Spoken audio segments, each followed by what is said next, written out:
Hello dear students, आज हम fifth chapter start करने जा रहे हैं, that is death of partner. हमने रिकॉन्स्टिट्यूशन ऑफ पार्टनरशिप फॉर्म वाली जो पर्टिकुलर पोर्शन है उसमें हमने admission of partner, retirement of partner और आज हम स्टार्ट करेंगे डेथ ऑफ पार्टनर। अब ये जो चैप्टर है जनरली ये बहुत ही अंडररेटेड चैप्टर है। कहने का मतलब है ये जनरली सिखाया भी नहीं जाता और बच्चे इसे बिल्कुल भी नहीं पढ़ते हैं, बट ऑनलाइन मोड में आप में से कुछ बच्चे ज़रूर इस चैप्टर को पढ़ना चाहते होंगे, तो उन्हीं के लिए चैप्टर रिकॉर्ड किया जा रहा है।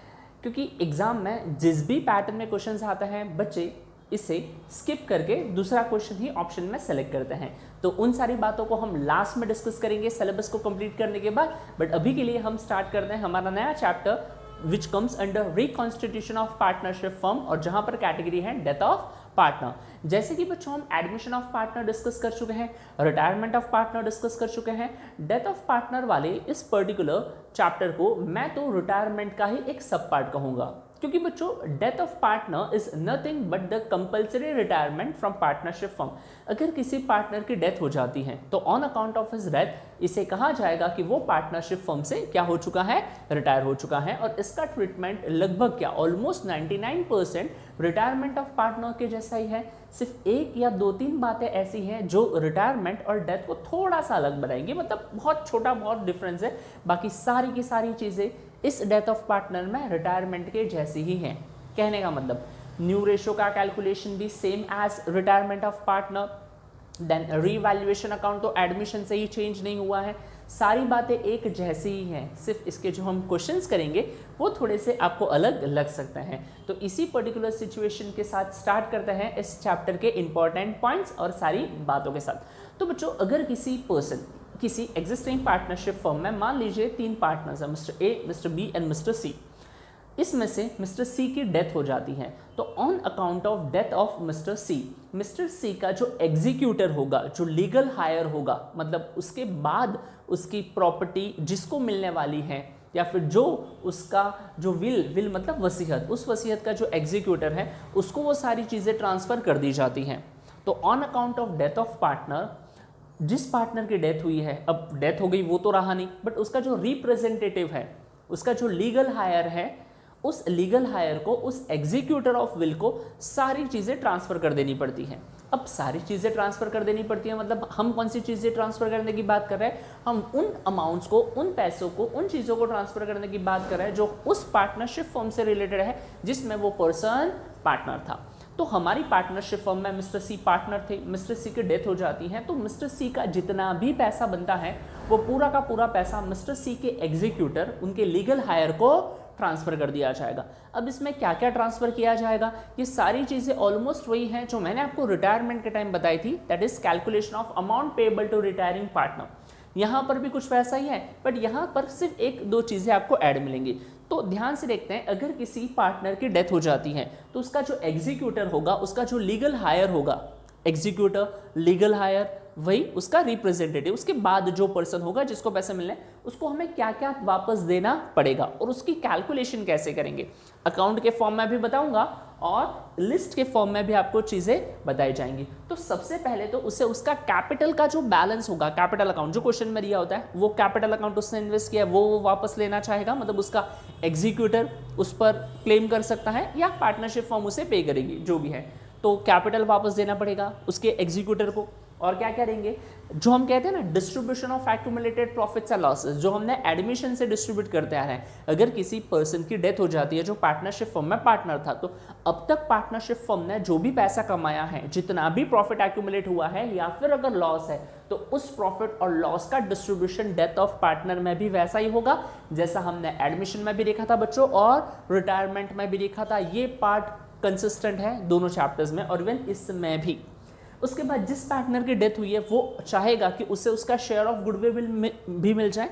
वो पार्टनर कहने का मतलब है उसका एग्जीक्यूटर उसका जो शेयर ऑफ गुडविल है वो भी डिमांड करेगा।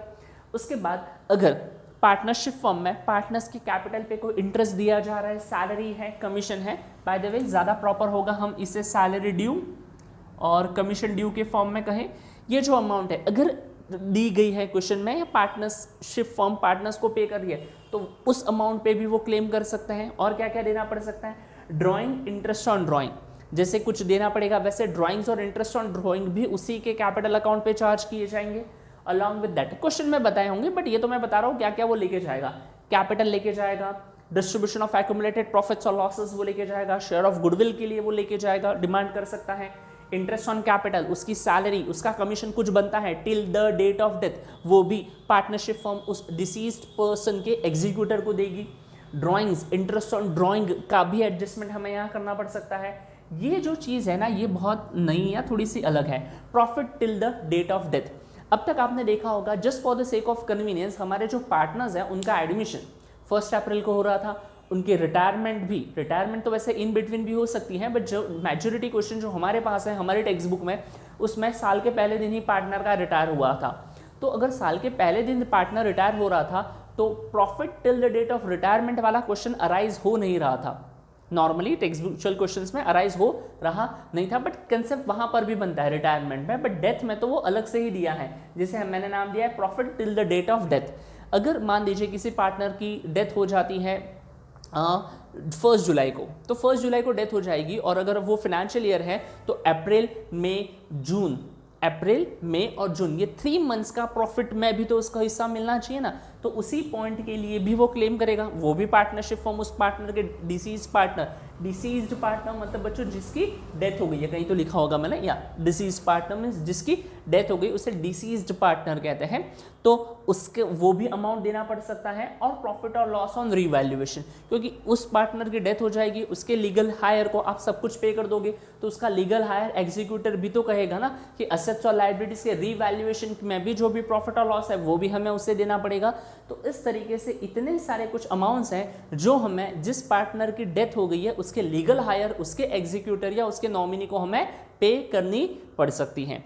अब इस चैप्टर में यहाँ पर डेथ ऑफ पार्टनर में अगर फुल फ्लेज क्वेश्चंस आ जाए, if they ask you to prepare revaluation that is P&L adjustment, partners capital and balance sheet, तो it would look like similar और it would look like as retirement of partner. सिर्फ वहां पर retired की जगह पर क्या लिखा होगा, पार्टनर की डेथ हो गई, उसके अलावा कोई भी चेंज नहीं होगा।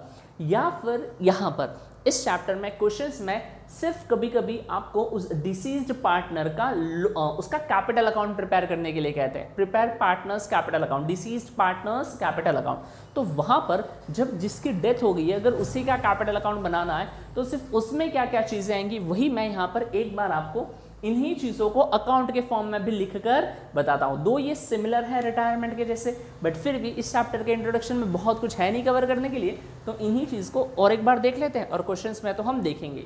हम सब जानते हैं किसी भी पार्टनर का जो कैपिटल होता है वो डिपेंड करेगा क्वेश्चन में कैपिटल अकाउंट कहाँ है। अगर मान लीजिए क्वेश्चन में कैपिटल अकाउंट लायबिलिटी है तो वो क्रेडिट में ब्रॉट डाउन होगा यहाँ पर बाय बैलेंस ब्रॉट डाउन के फॉर्म में। यहाँ पर लायबिलिटी में अगर कैपिटल बैलेंस दिया है तो बाय बैलेंस ब्रॉट डाउन, ठीक है। ये क्या, इसे ओपनिंग बैलेंस भी कहा जा सकता है। ये लिखना कंपलसरी नहीं है, ये सिर्फ आपको समझने के लिए लिखा जा रहा है, opening balance, right. Apart from that second मैंने लिखा है distribution of accumulated profits and losses. Liability में पार्टनर्स कैपिटल के लायबिलिटी में जो प्रॉफिट्स हैं वो सब क्रेडिट में, और अगर एसेट साइड में प्रॉफिट एंड लॉस है तो वो डेबिट में डिस्ट्रीब्यूट होता है, हम जानते हैं। मैं यहां लिखूंगा बाय एक्यूमुलेटेड प्रॉफिट्स। अब एक्यूमुलेटेड प्रॉफिट्स में क्या क्या आता है सर, हम जानते हैं एक्यूमुलेटेड प्रॉफिट्स में general reserve, reserve fund, profit and loss account, जो कहाँ लिखे होंगे क्वेश्चन में लायबिलिटी साइड में, उनको हम यहाँ डिस्ट्रीब्यूट करेंगे by accumulated profits, right. Profit and loss, general reserve या फिर रिजर्व फंड, इन तीनों में से जो कुछ भी होगा वो यहाँ लिखा जाता है पार्टनर्स कैपिटल के क्रेडिट में। वैसे उल्टा लिखना चाहिए था बट कोई प्रॉब्लम नहीं। अगर एसेट साइड में कभी आपको प्रॉफिट एंड लॉस देखने मिलता है तो वो यहाँ डेबिट में लिखा जाएगा to profit and loss, to profit and loss account. ये कौन सा है, ये है एक्यूमुलेटेड लॉस। अब तक हम एडमिशन और रिटायरमेंट 2 चैप्टर्स कर चुके हैं, बट टेक्सचुअल प्रॉब्लम्स में मैं कहीं पर भी एक्यूमुलेटेड प्रॉफिट्स तो बहुत मिले बट एसेट साइड में प्रॉफिट एंड लॉस देखने नहीं मिला। बट बोर्ड एग्जाम्स में जो क्वेश्चंस आए हैं उनमें बहुत बार देखा गया है ये एक्यूमुलेटेड लॉसेस। एग्जाम्पल कौन सा होता है, इसके एग्जाम्पल के फॉर्म में मैं लिखूंगा profit and loss account of balance sheet asset side, जो बैलेंस शीट के एसेट साइड में प्रॉफिट एंड लॉस है ना, वो कहलाता है accumulated loss. So to profit and loss account accumulated loss के फॉर्म में। Apart from that share of goodwill है, हम सब जानते हैं गुडविल पार्टनर्स कैपिटल के क्रेडिट में ही लिखी जा रही है। एडमिशन देख लिया, रिटायरमेंट देख लिया, बाय गुडविल। अब यहां पर हम कौन सा गुडविल लिखेंगे, हीज और हर शेयर ऑफ गुडविल। जो पार्टनर की डेथ हो गई है उसी का जितना गुडविल का शेयर बनता है वही उसे पे किया जाएगा, पूरी पार्टनरशिप फर्म की गुडविल नहीं देंगे, ठीक है।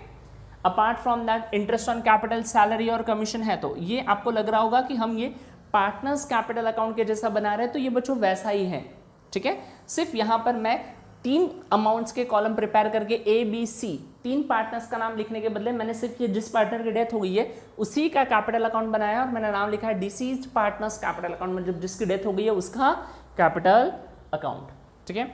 Bye interest on capital, salary अगर कोई है तो, इफ एनी होगा तो ही लिखेंगे, वरना हम तो कहां से ला कर देंगे।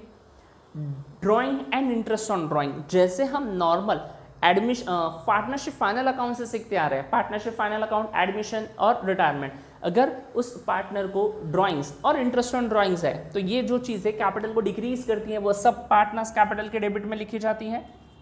To drawings, to interest on drawing,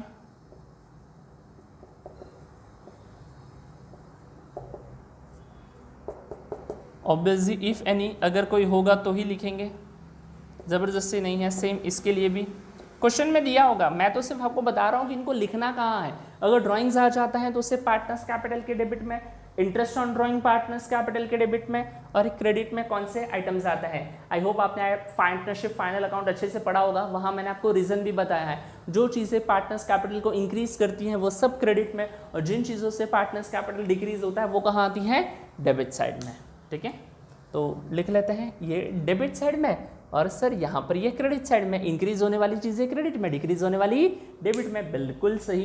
profit till the date of death, ये बहुत इंपॉर्टेंट है। ये जो बच्चों profit till the date of death है, डेथ इसे लिखा जाता है पार्टनर्स कैपिटल के क्रेडिट में। अब देखो पार्टनर्स की डेथ तो इन बिटवीन कभी भी हो सकती है, तब उसकी डेथ पर पूरे साल का प्रॉफिट एंड लॉस अकाउंट तभी तो बैठ के बनाएंगे नहीं, तो तब तक के लिए टेम्परेरी बेसिस के लिए उसका जो शेयर बनता है उसके लिए प्रीवियस ईयर्स के प्रॉफिट को बेस लेना है, क्या लेकर करना है वो क्वेश्चन बताएगा। पास्ट ईयर के प्रॉफिट पे से ही बेस जनरली कंसिडर किया जाता है, और जितना भी उस पार्टनर का उतने मंथ्स का प्रॉफिट बनता होगा ना, प्रोपोर्शनेट प्रॉफिट, उसके लिए उसे पार्टनर्स कैपिटल के क्रेडिट में लिखते हैं bye profit and loss, bye profit and loss suspense account. Suspense account क्यों? क्योंकि हमें पता ही नहीं है कि एक्चुअल कितना होगा, बट पास्ट ईयर के प्रॉफिट के बेसिस पे से ऑन एन एवरेज कैलकुलेशन करके उसे जो हिस्सा दिया जाता है उसे पार्टनर्स कैपिटल के क्रेडिट में लिखा जाता है bye profit and loss suspense account. इसे ध्यान से देखना, इसे हम कहेंगे ये क्या है, this is profit till the date of death.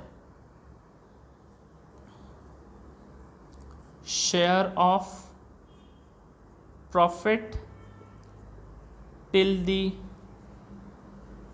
Date of death, जब तक उसकी जिस दिन उसकी डेथ हुई तब तक उसका जो प्रोपोर्शनेट प्रॉफिट में शेयर बनता है उसे पार्टनर्स कैपिटल के क्रेडिट में लिखा जाएगा by profit and loss suspense account in the form of profit till the date of death. अब यहाँ बच्चों ये हो गया, एंड देन प्रॉफिट और लॉस ऑन रिवैल्यूएशन, ये तो नॉर्मल है, रिवैल्यूएशन हम करते ही आ रहे हैं, यहाँ पर इसे लिख लेंगे bye profit and loss adjustment account, bye profit and loss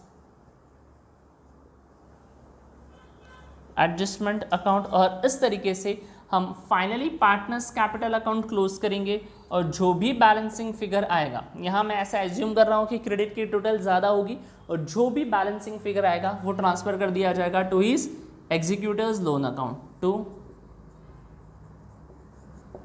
executors loan account. जो उसका लीगल हायर होगा उसके लोन अकाउंट में वो अमाउंट ट्रांसफर कर दी जाएगी। अगर डेबिट की टोटल ज़्यादा है तो क्रेडिट में ट्रांसफर कर देना, कोई प्रॉब्लम नहीं है। और वैसे क्रेडिट की ज़्यादा होगी तो हम कहाँ करेंगे, डेबिट में। ये है क्या है हमारी balancing figure. This is a balancing figure.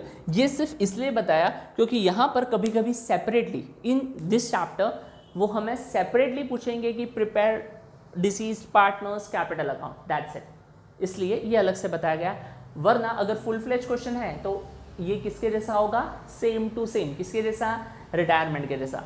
Revaluation that is PNL adjustment account में क्या रिकॉर्ड करते हैं, इंक्रीज और decrease in the value of assets and liabilities. Partners capital account as it is and balance sheet as it is. सिर्फ यहाँ पर एक चीज का ध्यान रखना है जो मैंने लिखा ना, प्रॉफिट एंड लॉस सस्पेंस। ये क्या है, profit till the date of death. अगर पार्टनर की डेथ, वैसे डेथ कभी भी हो सकती है, क्वेश्चन में इन बिटवीन ईयर की ही जनरली डेट देते हैं, तो साल के बीच में अगर पार्टनर की डेथ हो जाती है तो तब तक का उसको प्रॉफिट में हिस्सा भी मिलेगा, और जिसे कहा जाता है profit till the date of death. Is clear. इसे कहाँ लिखा जाता है, पार्टनर्स कैपिटल के क्रेडिट में। नाम क्या है, bye profit and loss suspense account. ये वाली चीज ध्यान में रखना। वैसे क्वेश्चन सॉल्व करेंगे तो बहुत बार आएगी, बट फिर भी। और बस यही है हमारा पार्टनर्स कैपिटल अकाउंट, और ये उसका कुछ बेसिक्स है, theoretical aspects. Apart from that सारी चीज़ें रिटायरमेंट की जैसी हैं। और कैसे सारी चीज़ें रिटायरमेंट की जैसे, ये जब हम इसके क्वेश्चन सॉल्व करना स्टार्ट करेंगे तब आपको समझ में आ ही जाएगा। तो इस लेक्चर को यहीं ख़त्म करते हैं, मिलते हैं नेक्स्ट क्लास में। तब तक पढ़ते रहिएगा, मस्त रहिएगा। Bye, take care guys.